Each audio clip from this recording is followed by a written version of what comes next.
Okay, guys and girls, so I just got settled.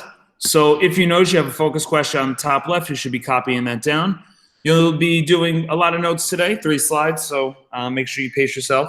What I want you to start with is a T-chart. It's important for us to know the difference between a state and a territory. So as you go through this, just kind of make a T-chart, like what makes something a state in our country, what is a territory, what are the differences, and we'll kind of go through it. So I'm going to give, it looks like it's still a few people trickling in here, so you guys can copy this down. At 9:17, we're going to look at the practice questions from yesterday. So we can go over those really quick to make sure that we're still on the same page.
No, copy down the things highlighted in the state and territory, because we need to know the difference. This is like a topic that comes up a bunch, especially during Unit 2 when we get into the Civil War.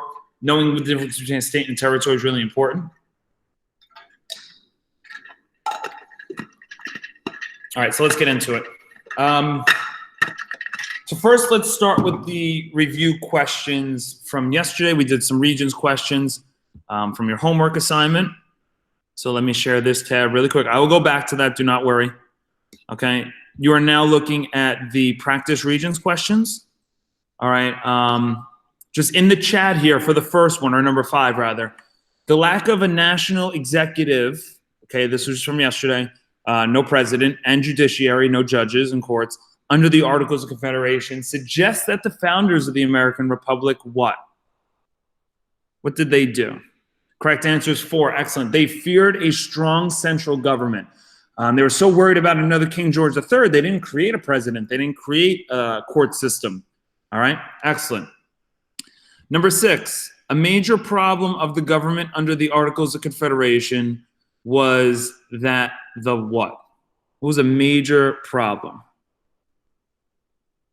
Also 4, excellent. Congress depended on the states for men and money to support an army. Okay, our Articles of Confederation, they did not allow people to be taxed. All right. And the last one, the Articles of Confederation. I thought you could have got this from process of elimination. Okay. The process of elimination is 3 of the 4 answers don't make sense. So if you looked at this question here, define the word confederation, you can maybe get this answer without a problem.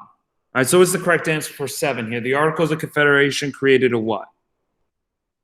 4. Excellent. Okay. It created a league of free and independent states. Okay.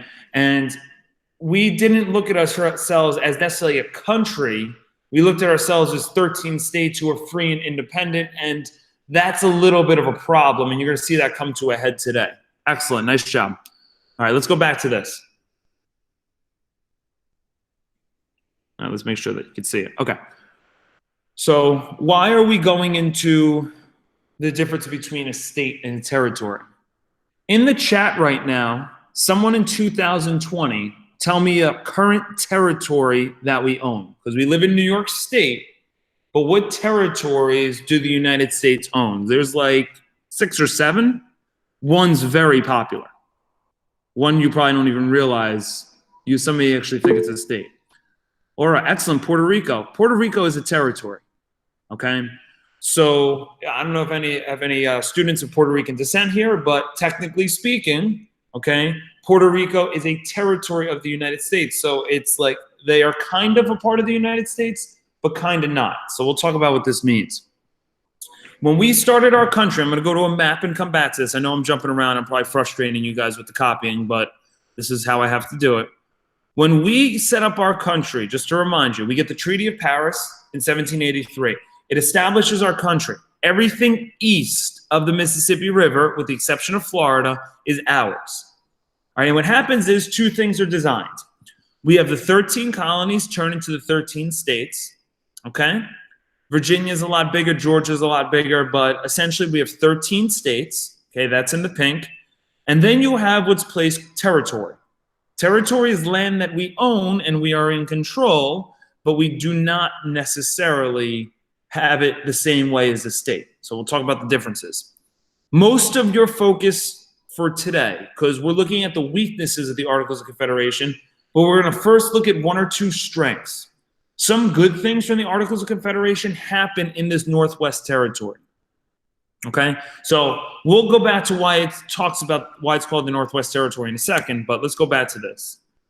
So, yeah, Josh, you're correct. American Samoa is another one.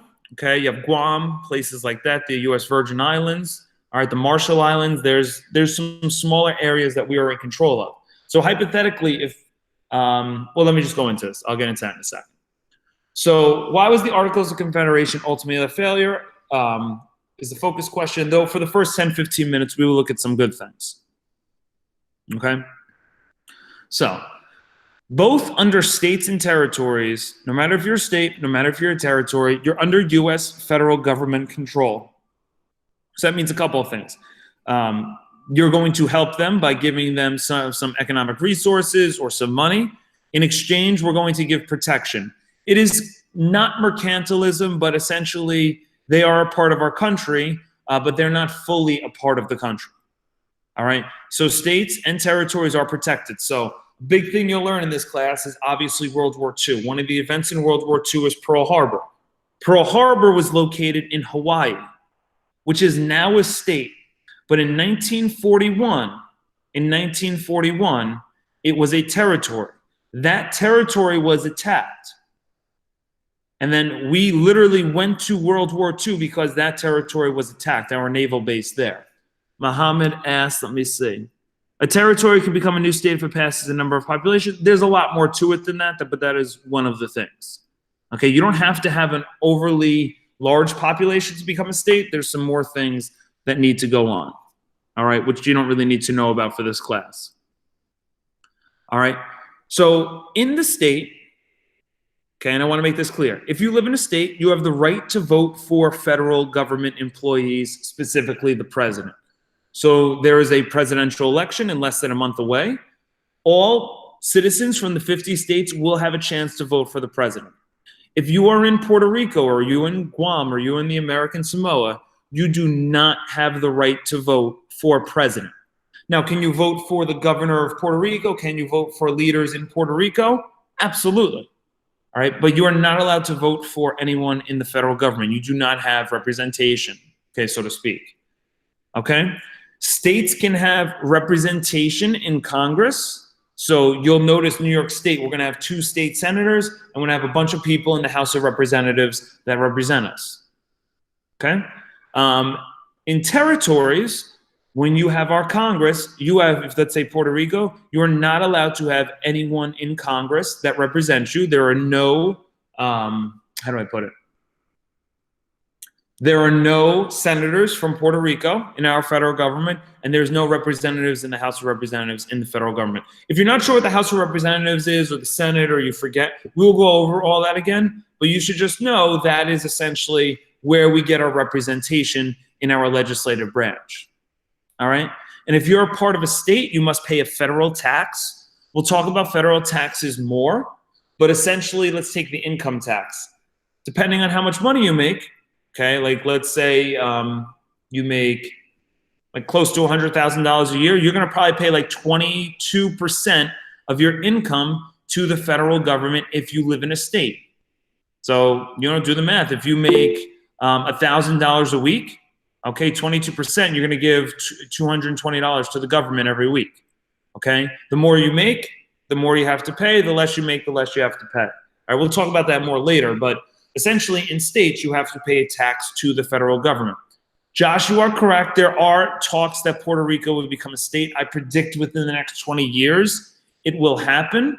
But we will talk about the reasons why, someone would want to become a state or not become a state. Okay, so a state, you have to pay taxes to the federal government. If you live in Puerto Rico, you do not have to pay taxes to the federal government. And if you lived in the Northwest Territory, you don't have to pay taxes to the federal government. All right, so you get to keep some more money. You will, though, have to pay taxes to the government that's in charge of you there, like the Puerto Rican government. Okay. In the Northwest Territory, they really didn't have that, but you still have to pay taxes, just not to the federal government. All right, so it's going to be a little less in money that you have to pay. If there are any questions on that, please write them in the chat, but we're going to move on. This is just kind of a setup lesson, and I have to kind of teach it now, but this becomes a lot bigger of an issue when we get to the Civil War, because understand, we had 13 states to start our country. We now have 50. 37 territories have essentially become states. All right, so a lot of these states have gone through this process, so to speak. Okay, so as we go through this, ladies and gentlemen, as we go through this, all right, kind of keep in mind this is just something you need to be familiar with. You don't need to remember all the details, but remembering about representation is usually the most important thing. All right, so as you're going through this, ladies and gentlemen, notice the map. And notice the name, because I think the name is really important. All right. The name, the Northwest Territory, was named because at the time, this was the northwest portion of our country. Now, if you're looking at the map, okay, you should notice these countries, this area in gray, were owned by other countries. So the Louisiana Territory was originally owned by Spain, and then eventually it will be owned by France. Florida was owned by Spain. Okay, this area here you're looking will eventually be owned by Mexico. So our country, if you're looking at in 1790, was just everything east of the Mississippi River. They decided to name this unorganized territory in this unorganized area the Northwest Territory because it was in the northwest of the current country. Okay, here's north, following my mouse, here's west. Okay, but we know this today as the current region of what? This is a review. Write in the chat what current region this area is. What's not known as the Northwest region anymore. It's known as something else. This is a review from day one. What is this area called? All right, the Midwest. The Midwest is correct. Excellent. Okay, this is the Midwest of our country now. States like Illinois, Michigan, Wisconsin, okay, this is the Midwest, but back then we knew it as the Northwest. All right, so there are two good things that happen specifically because of this territory from the Articles of Confederation that still kind of exists today. Now, these aren't the most fun things you're ever going to learn in this class, but I think it's very important because eventually territories have to become states. And we know people are going to move into territories, and this is going to set some examples going forward. So slide number 2, you have to copy down. All right. 2 major benefits from the AOC. Okay. Now, for those that follow politics, AOC is the nickname for a congresswoman. Actually, I think our congresswoman from the Bronx, Alexandria Ocasio-Cortez. But historians know the AOC as the Articles of Confederation. It's just a little bit of a nickname. All right. So let's first establish a couple of things. When we win the Revolutionary War, we want our country to expand. Okay. It means nothing to own land like the Northwest Territory here. It means nothing to own land if people don't move there. Okay. So they're going to encourage people to settle into the Northwest Territory, and that's good. So after the Revolutionary War, the proclamation line of 1763 is gone. People move westward. a lot of people move westward into the Northwest Territory. But when it first happens, it's a mess. People just move in there and they have all this land, and person A and person B just claim, okay, this is my land. Okay? There's no orderly system for setting up how people are going to move there. I mean, we take for granted, we understand, like, your home is your home. Okay? Milagros, yes, you pretty much copy everything. If it's in red, you pretty much copy it. That's pretty much the rule. All right, unless I say otherwise. All right, so they realize when people first start moving into the Northwest Territory, it's a crapshoot. People are just, finding random spots. People are claiming this to be their land, and then other people will say, no, this is my part of the land. And guess what happens? They get into fight, and people are killed because people didn't understand what was their land and what wasn't. All right, so they needed to set up an orderly system. And why this is important to know is when we move westward and manifest destiny later on in Unit 2, when we talk about in our class, as our country expands, you need to have somewhat of an orderly system. We had something called the Homestead Act you'll learn in this class that kind of draws upon the same thing from this law from 1785 from the Articles of Confederation. All right, so the land ordinance, okay, an ordinance is like another, just you need to know it is a law, okay? The land law of 1785 set up an orderly system for people settling in the Northwest Territory. All right, the main thing is they don't want people to take too much land. And that's really the big issue, because the more land you take, the more controversy that comes in, because other people are going to want that land too. All right? And Congress was very smart about this. The Articles of Confederation Congress, which, was in a lot of debt from the Revolutionary War, said, okay, well, the Articles of Confederation says we can't tax the people, all right? And we have to ask the states for money. A lot of the states are saying, no, we have to pay back this money from the Revolutionary War. This was the way they helped pay for it. So what they did was they took a section, a plot of land, and they charged $640 for it, which at the time back then, a lot of money. So, if you really wanted to move westward, you had to have some money to do it. All right? So they charged this section for $640. If you wanted to buy 2 sections or 3 sections, you could. You just had to pay double or triple the money. Okay? And what happened was a lot of people did end up buying the land in the Northwest Territory. So they would say, okay, you're going to get plot 72. Here's the location of plot 72. This is going to be your land. Pay me $640, and you got it. Okay? And they would get that land, they'd get the plot, and that money would go help pay back the debt from the Revolutionary War. So there was no complications of what was whose land back during 1785. All right? So that is important, but the definite more important thing is going to be from this thing called the Northwest Ordinance of 1787. Okay, towards the end of the Articles of Confederation, one of the biggest gains made from the Articles of Confederation was, how do we govern these territories?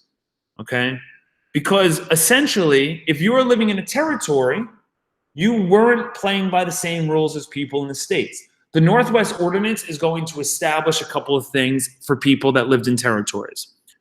Number one, it guaranteed basic rights. Okay, when we set up the Articles of Confederation, when we set up the Declaration of Independence, it technically was only supposed to be for the states. All right, we wanted to bring that over to the territories as well, so the Northwest Ordinance is going to guarantee basic rights. But the 2 things that are highlighted are the 2 things that come up on the Regents. All right, so we need to make sure that we know these. Every single territory that's become a state has followed the Northwest Ordinance's guidelines, okay, for choosing to become a state. All right, so I'm going to give everyone just a little bit more time to copy down, because I want to make sure you hear the next part. All right, so I'll give everyone 30 more seconds. I'll be quiet.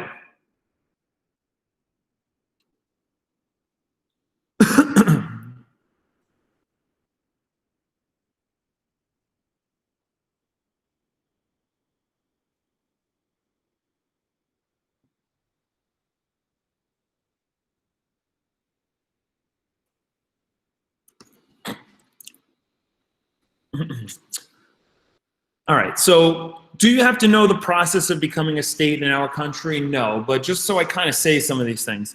I think it was Muhammad. Muhammad was correct. One of the major things is you need to have a certain level of the population. You have to have a certain number of people in your territory. If you have a territory of 1,000 people, you're never going to become a state. A place like Puerto Rico, where their population is quite large, I'm actually going to look it up now. I'm actually curious, population of Puerto Rico, because they have plenty of people to become a state if they wanted to. Right now, they have close to 3 million, just over 3 million people. So they have plenty of people. There's no like set number I could say like, okay, you need to have at least 1 million people to become a territory, that from territory to become a state. That's not the case. It has varied over time. I couldn't even tell you what that number is, okay, right now, but that is one of the major things. All right. The other thing that has to really happen is the other major thing is there needs to be some sort of vote in the territory by the people there that there's a good majority of people that want to become a state. All right, so you really need those two things to happen. Okay, if the majority of people want to become a state, and if you have Congress wanting to, if you have the people having enough of the population, then the Congress is in our country is basically going to debate if they should come in, if they are, worthy enough of coming in. There are definitely cons about it too. Josh, if you want to write in the chat what some of the cons are, I'd love to hear them. But there are definitely cons of them too. Okay, so that procedure, when people want to become a state, they follow the Northwest Ordinance. And this is a really underrated thing, okay?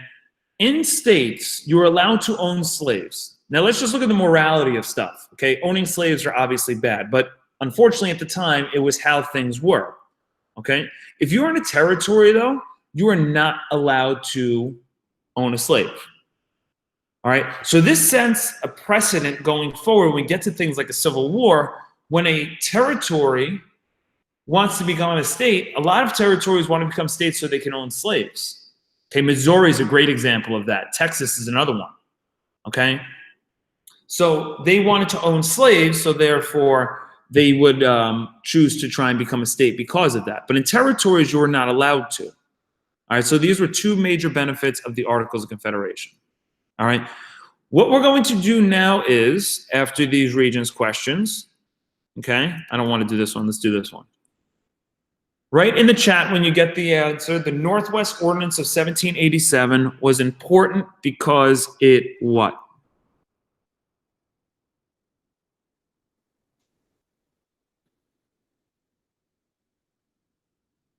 Three is correct, nicely done. Okay, provided a process of admission of new states to the Union, you can get that from your notes there. Okay, now don't write this down, just listen. Let me see if I can share my screens the correct way here. All right, you have, let me see if this shares. You have a reading here on Shays' Rebellion. Now, Shays' Rebellion is the last major event under the Articles of Confederation where everyone realizes, like, you know what, this Articles of Confederation, really isn't so good. Some problems, some real big problems we need to fix. And this rebellion is going to kind of bring about those major problems. So you're going to look at the story behind the revolt here in the reading, okay? And they're going to answer these 4 questions. When you are done, class is not over. I'm going to bring you guys back together at 9:48. You have 10 minutes to work on this, and then we will go through our final slide of notes. You have one more slide of notes, okay? You will see some vocabulary words, so I'm going to keep this other slide up. You'll notice the questions in red on this screen here are the same exact questions as the reading. All right, so I'm going to keep this up here. All right, so you have till 9:48, 9 minutes. I don't need a deep closed read, okay? Preview the questions, skim the text, see if you can get them. I don't need complete short answer questions either. I don't need you to write complete sentences. Just get it done. I'm going to mute myself so I can do the attendance and you guys can focus.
2 more minutes, guys and girls.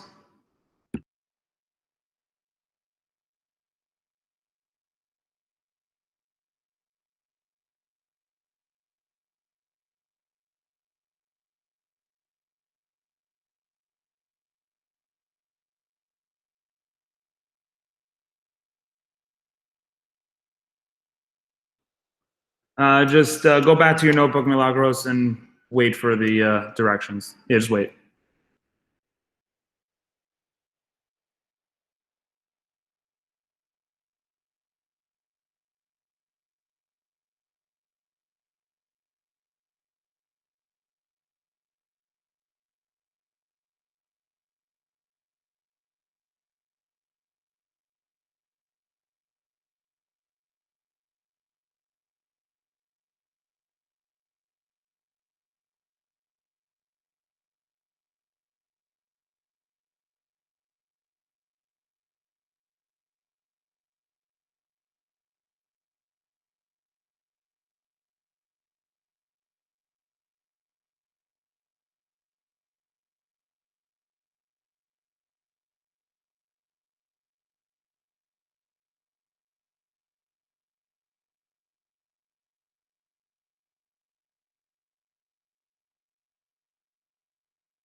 Okay, guys and girls, so let's quickly, we're not going to really go over the questions. I think if we were in a class setting, it'd be a little bit better, but just want to essentially make sure you understand the overview. You have farmers in Massachusetts that are rather upset because they're being taxed. There's some other reasons, but essentially it's very similar to the Revolutionary War causes. Okay, they were being taxed. They didn't want to be taxed, and they did something about it. Okay, they were very unhappy. They ended up organizing a rebellion led by Daniel Shays, and they went towards the governor of Massachusetts and basically tried to overthrow him. And the governor of Massachusetts came in with his militia, and it caused this whole type of dramatic scene. People were killed. It was not a good scene. But the main thing is number 4. People in the U.S. realized the Articles of Confederation had some serious, serious flaws, because if there's a rebellion in our country, no one's technically going to be able to stop it. If there's a rebellion in 2020, our federal government come in and it'll be done in 2 seconds. Okay, but back then, people realized, like, we may have went too far. We may have went too far with this no central leader, no military, no focus on the federal government being strong. So your last slide you're copying down are the Shays Rebellion effects. Okay, so this is the last slide. We'll see if we can sneak in one final Regents question, but if not, I'll definitely throw it up on Instagram later. I also just randomly am reminding you, today is the last day for Textbook Thursday. It's due at 11:59 p.m. tonight. If you don't have a textbook, I don't know what to tell you at this point. You should have gotten one at this point. You should have came to school and gotten one if you had to get the algebra textbook. So it's not a big assignment, but everyone should have one at this point.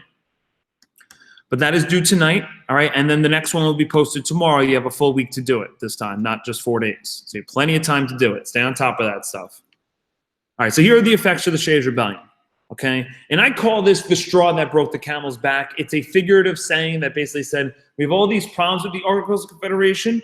The Shays Rebellion was the last final event that just made the whole thing kind of collapse, okay? Made people realize we need something new and something changed.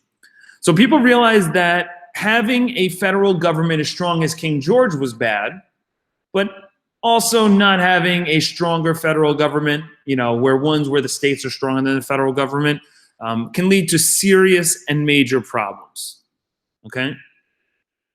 at the forefront of Shays' rebellion was the lack of a national military to stop any rebellion. People realized that if you get the wrong people that want to overthrow the government, who's going to stop them? Right? You got to hope people just behave properly. And I'm sorry, no matter where you are, whether you're in a school or whether you're in a country or whether you're in a state, there's going to be people that break rules and break laws.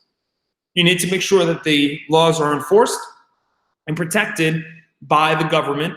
And if the government has to send in the military sometimes, that should be needed.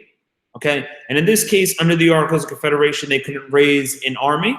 Essentially, the military in Massachusetts was more powerful than the federal military, and that's a problem.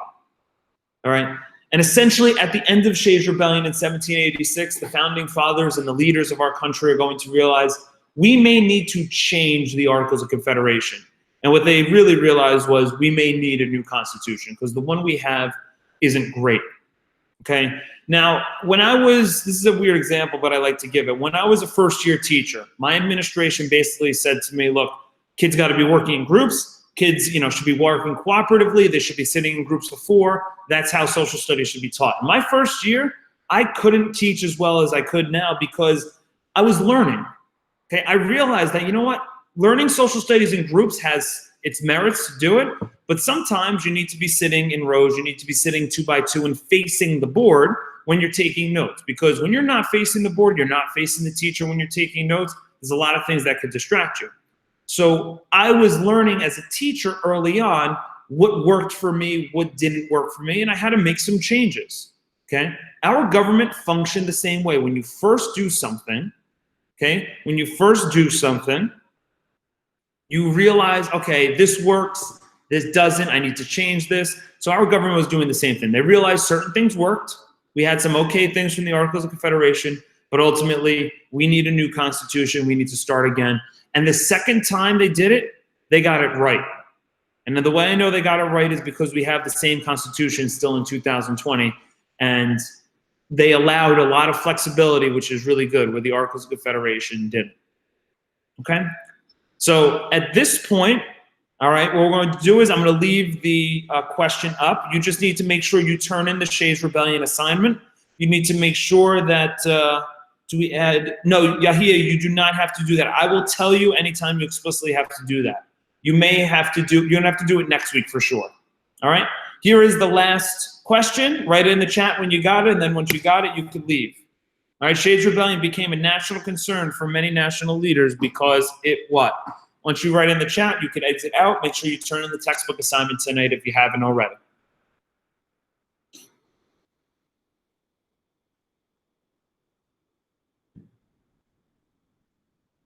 Two. Have a great day, guys. I'll see you tomorrow. Very nicely done.